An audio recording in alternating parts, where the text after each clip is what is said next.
আল্লাহ রাব্বুল আলামিন বললেন,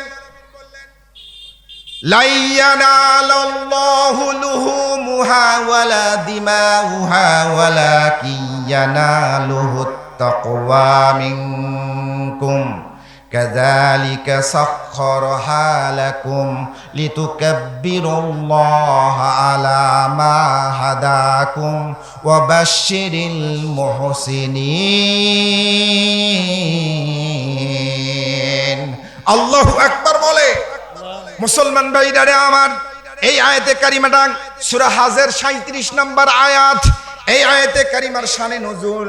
আজকে যখন ওয়াজ মাহফিলে আসবো এখানে, আমি আজকে সকালবেলায় একটু কিতাব মোতালা করার জন্য একটু বসে পড়লাম।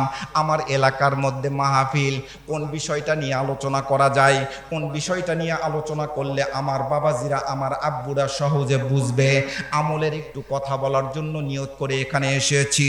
আমি চিন্তা করে আজকেই সকালবেলা ফজরের নামাজ পড়ে আমি যখন এই কোরআনুল কারীমটা নিলাম, সূরা হাজের 37 নম্বর আয়াতে কারিমাটা আমি বের করলাম। এই আয়াতে কারিমা বের করে আমি লড়াচড়া শুরু করে দিলাম। আল্লাহ রাব্বুল আলামিন কি সুন্দর করে এখানে বলছেন, লা ইয়ানালাল্লাহু লুহুমুহা ওয়ালা দিমাউহা ওয়ালাকিন ইয়ানালুহুত তাকওয়া। আল্লাহু আকবার বলে। আমি যখন এই আয়াতে কারিমা নাড়াচাড়া করা শুরু করে দিলাম, তখন আমি চিন্তা করলাম এই আয়াতে কারিমাটা কি কারণে নাজিল হলো, কি কারণে নাজিল হলো এটা তো আমার জানার দরকার, আমার জানা নাই। অনেক আগে পড়াশোনা করেছি, পড়াশোনায় ভুলে গেছি। আমি যখন শানে নজুলের কিতাবটা যখন বের করলাম, আস্তে করে পৃষ্ঠা উল্টাইতে উল্টাইতে লক্ষ্য করে দেখলাম আল্লাহ রাব্বুল আলামিন কোরআনুল কারীমের মধ্যে কুরবানির ব্যাপারে যে তিনটি আয়াতে কারিমা নাজিল করে দিয়েছেন, এই তিনটি আয়াতে কারিমার মধ্যে অন্যতম আয়াতে কারিমা হলো এই সূরা হাজের 37 নম্বর আয়াতে কারিমা। চিৎকার করে একটু বলুন সুবহানাল্লাহ। এই আয়াতে কারিমাটা নাজিল হলো কি কারণে এটা একটু আপনাদেরকে বলে দেই। যখন মুসলমানেরা হজ করত এবং ইহুদি নাসারা কাফের আবু জেহেল, উতবা, সাইবা, ওয়ালিদ ইবনে মুগিরা এরাও হজ করত, এরাও সবাই হাজী সাহেব, এরাও হজ করত। কুরবানি জবাই করার আগের নিয়ম ছিল, কুরবানি জবাই করার পরে কুরবানির যে গোস্তগুলো, এই গোস্তগুলো কাবা ঘরের সামনে এসে এভাবে ছুঁড়ে মারতো, ছুঁড়ে মারতো। নাউজুবিল্লাহ বলবেন না, কাবা ঘরের সামনে এসে ছুঁড়ে মারতো। এখন আর রক্তগুলা দিয়ে কি করতো, এই রক্তগুলা আস্তে করে বালতির মধ্যে নিয়ে, পশুর রক্তগুলা বালতির মধ্যে নিয়ে কাবা ঘরের সামনে যে মাথা বাসে ফাঁকা জায়গা, উঠানটা, আগিনা, এই আগিনাটা লেপাই দিত। নাউজুবিল্লাহ বলেন, ওখানে লেপাই দিত। এখন মুসলমান যখন হয়ে গেল, আল্লাহ রাসূলের হাতে বায়াত গ্রহণ করে যখন এরা মুসলমান হয়ে গেল, তখন আল্লাহ রাসূল সাল্লাল্লাহু আলাইহি সাল্লামকে এনারা এসে ঈদুল আজহার দিন কুরবানি জবাই করার পর এসে বলতেছে, পয়গাম্বার, ওগো পয়গাম্বার, আমরা এখন কুরবানির গোস্তটা কি করব, ওই আগের যে নিয়ম করছিলাম ওইটাই কি করব? সুবহানাল্লাহ বলবেন না। আগে কি যে নিয়মটা করছিলাম, ওই যে গোস্ত এইভাবে ছিঁড়ে মারছিলাম, তারপরে রক্তগুলা দিয়ে আমরা ওখানে লেপে দিচ্ছিলাম, এটাই কি করব?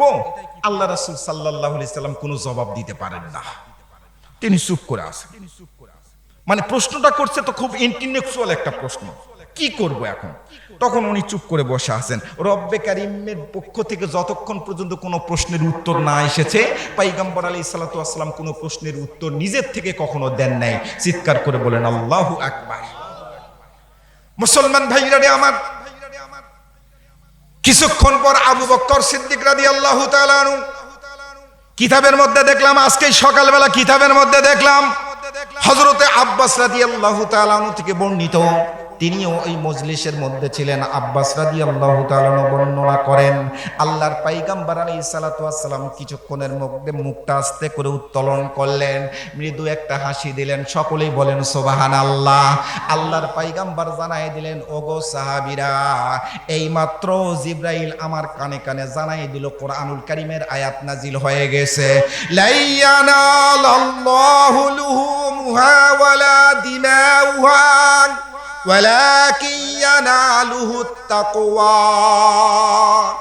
আল্লাহ রাব্বুল আলামিন ঘোষণা দিলেন, রক্ত মাংস আমার কোনোটাই দরকার নাই, কোনোটাই দরকার নাই, আমার কাছে কোনোটাই পৌঁছাই না। তোমরা কিন্তু সুন্নাত, কিন্তু কুরবানির মূল কথা হলো পশু জবাই করি আমরা, রক্ত প্রবাহিত করি, এই রক্ত প্রবাহিতের মধ্য দিয়ে কুরবানি জবাই হয়। কিন্তু আল্লাহ দেখতে চাচ্ছেন তাকওয়া, রক্তও চাচ্ছেন না, গোস্তও চাচ্ছেন না।